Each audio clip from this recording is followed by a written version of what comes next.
From the controversy over business cards to the very latest on WestEdge, I sit down exclusively with Charleston City Council's district-free candidate, Jason Taylor, for a special edition of Quintin's Close-Ups. And be sure to download the free Quintin's Close-Ups app in your Apple or Google Play stores. Listen to this interview later on iHeartRadio, and be sure to subscribe to this YouTube channel. Jason Taylor, it's so good to see you again. Quintin, it's always great to see you. I'm glad you're back, and we're starting the summer heat. You talk about heat. A lot of people are taking heat down at Charleston City Hall for business card game, which allegedly involves First Lady Sandy Tecklenburg and the current Charleston City Mayor John Tecklenburg. I know you attended the council meeting last week. What is the biggest difference between the council meeting and what you know right now? Well, we did learn a lot during that council meeting. The anticipation was high. There was two groups of people there. One supporting the John C. Calhoun Monument in Marion Square, so that led the meeting off to what was over a 4-hour council meeting. Many of my constituents or future constituents don't have time to attend those, so I've historically been attending. What we learned during a special agenda item raised by Councilman Griffin was that the mayor had business cards printed with his wife's name on the rear side of the card. And that was estimated initially to only be a $10 extra printing cost to have Sandy Tecklenburg's name put on the other side using the government seal of the city of Charleston.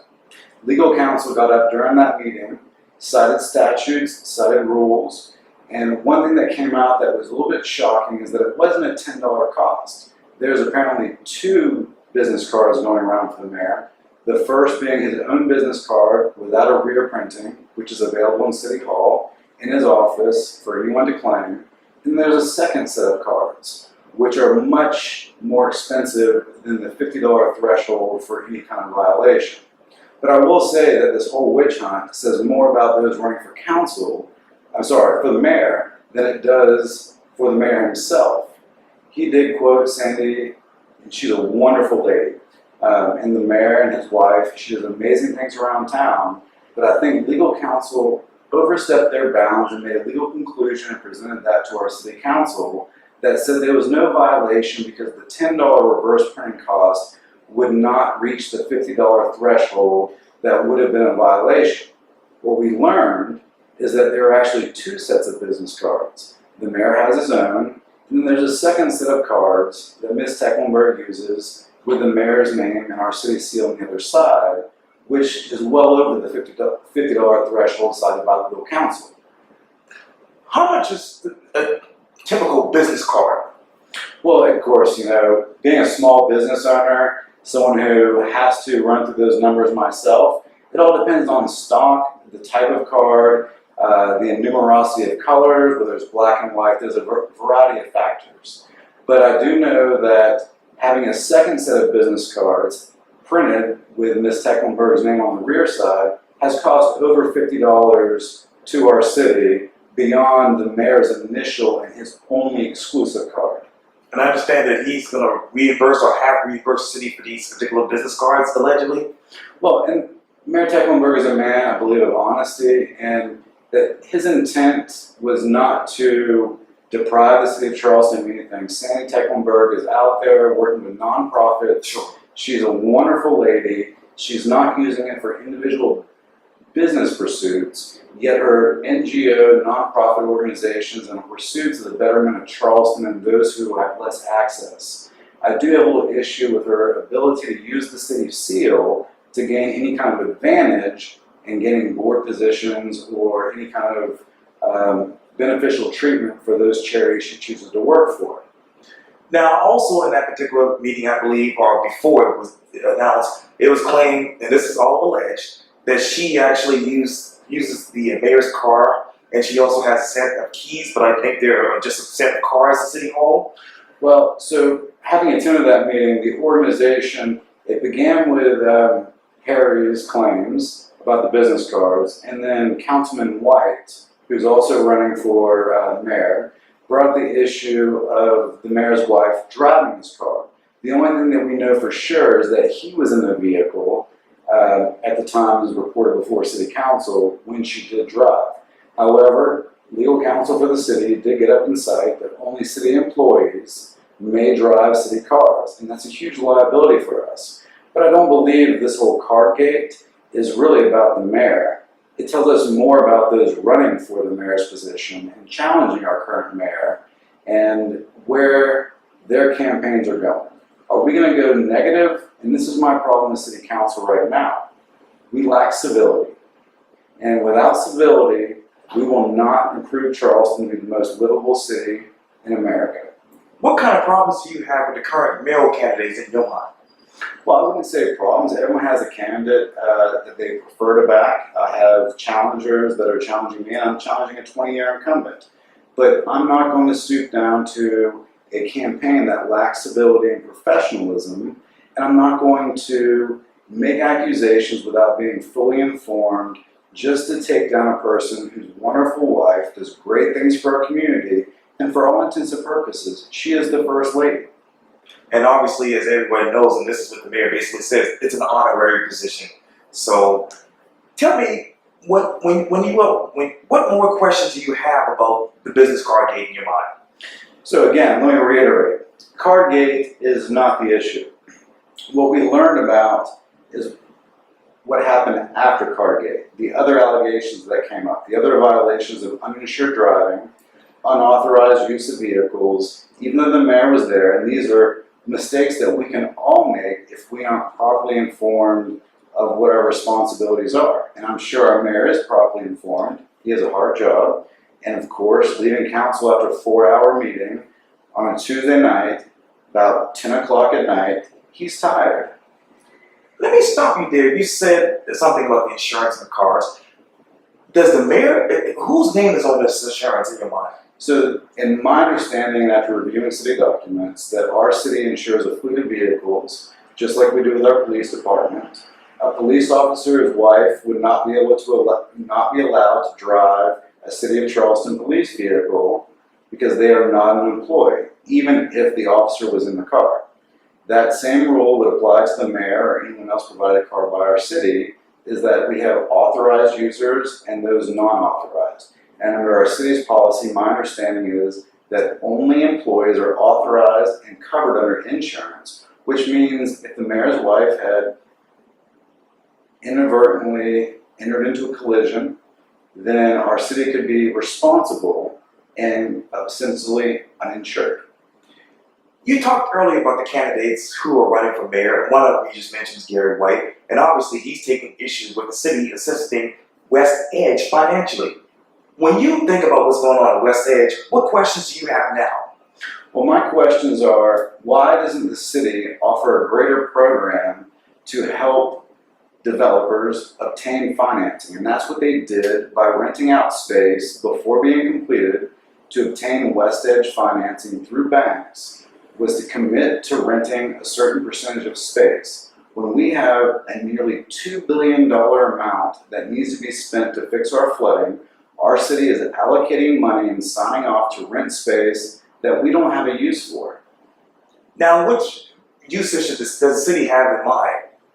Well, they talked about an incubator space, but at the square foot cost that an average business person would have to do, or an average resident to live in that area, it's a cost that the city should not have to absorb to rent out for incubator space. There's much more available technology corridor area than the WestEdge. It was supposed to be our second number, or our second producer for our economy, if not first, is our medical district. And attracting these kind of jobs is very important, but at what expense to the taxpayer?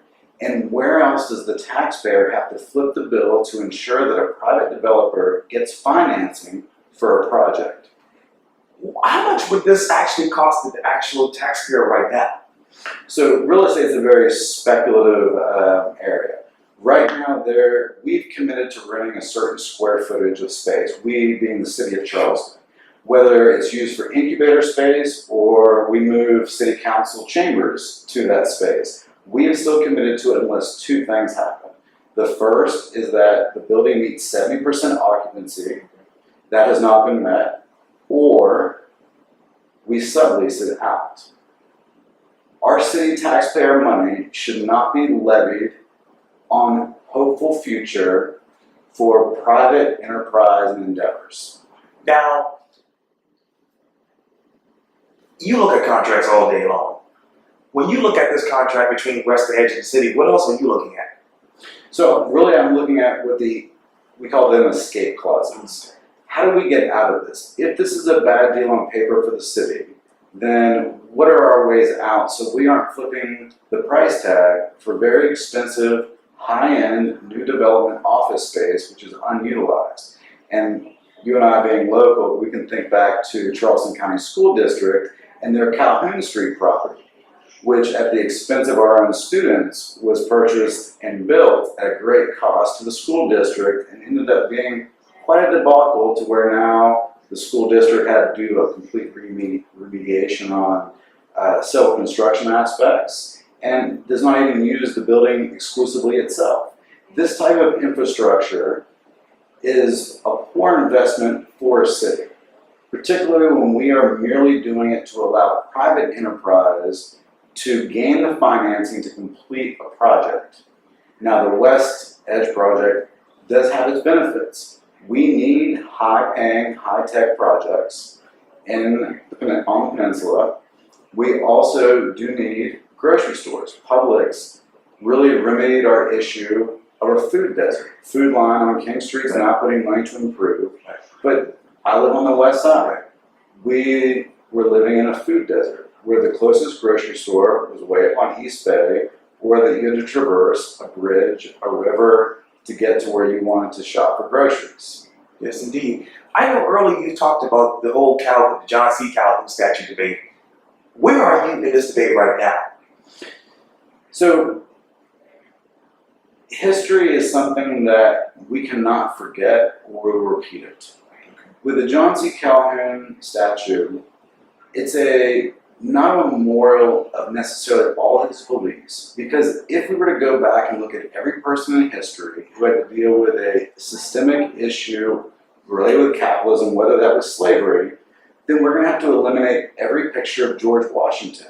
I was watching a PBS documentary that said that George Washington, out of our founding fathers, was one of the largest slaveholders. Thomas Jefferson as well.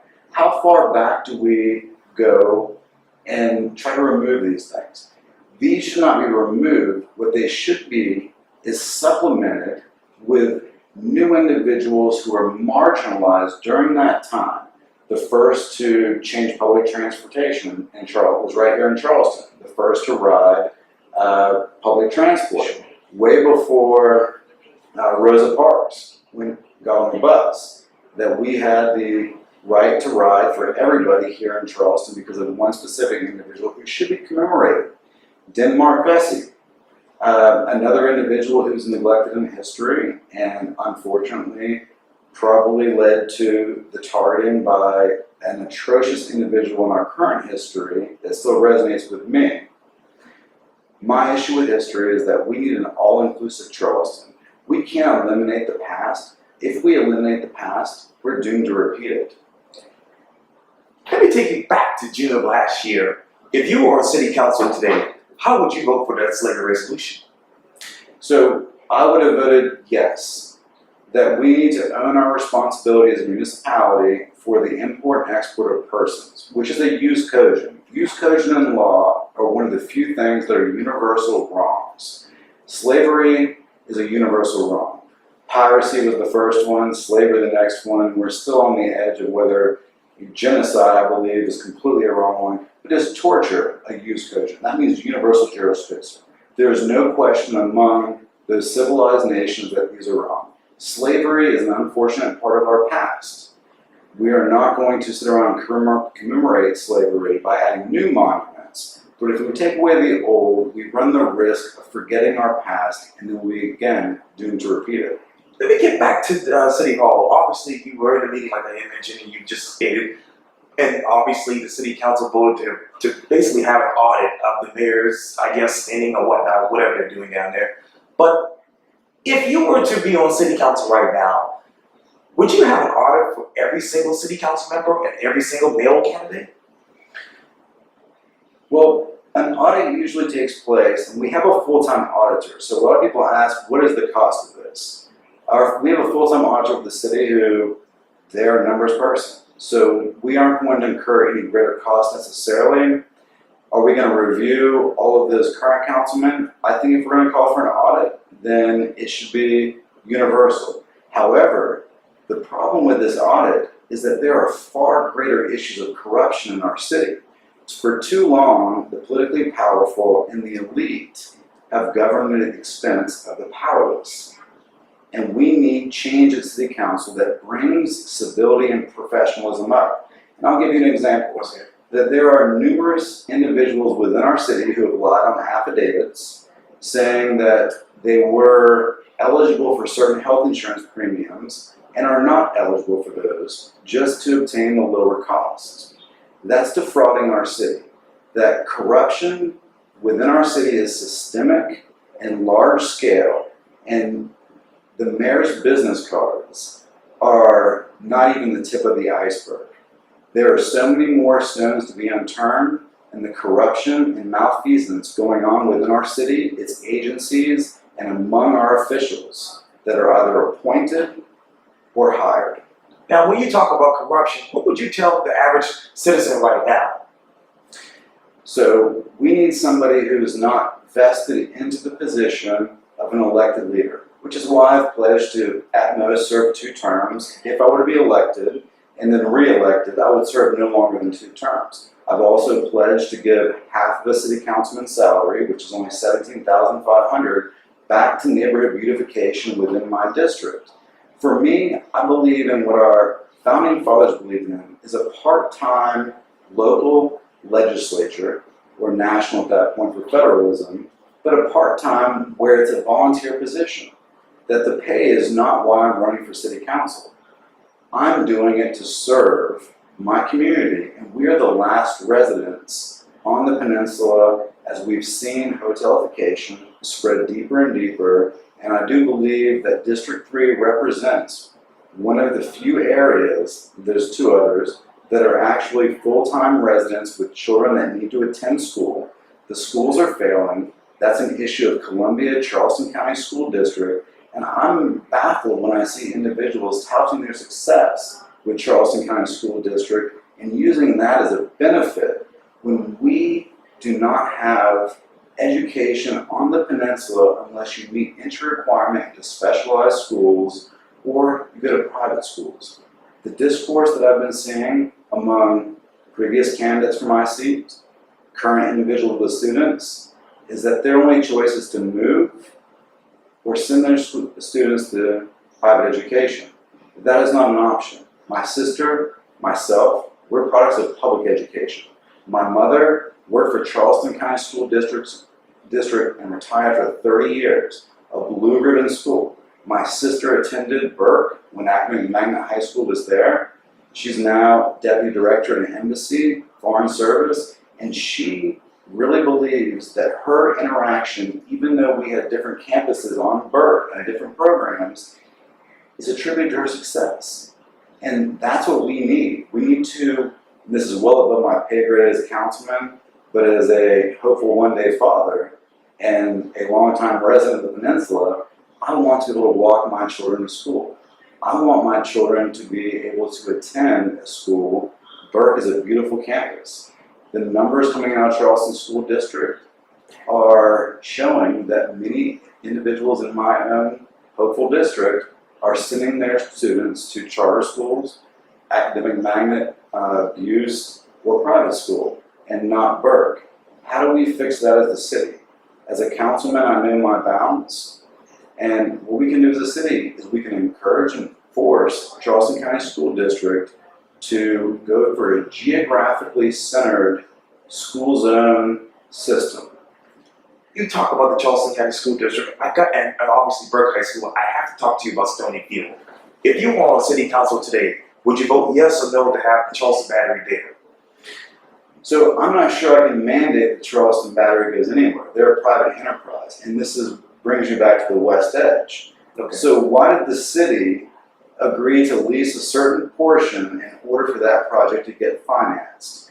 When the city gets involved in private enterprise, we have problems, and that leads to systemic corruption, favoritism, nepotism, cronyism, and that's what we're seeing in Charleston, is that for too long, the politically connected and the powerful have governed our city. Jason Taylor, thank you so much for your time. I really, really appreciate this. Quinn, I always appreciate you, and I look forward to seeing you through this campaign trail and then beyond that. Thank you, I'll be here.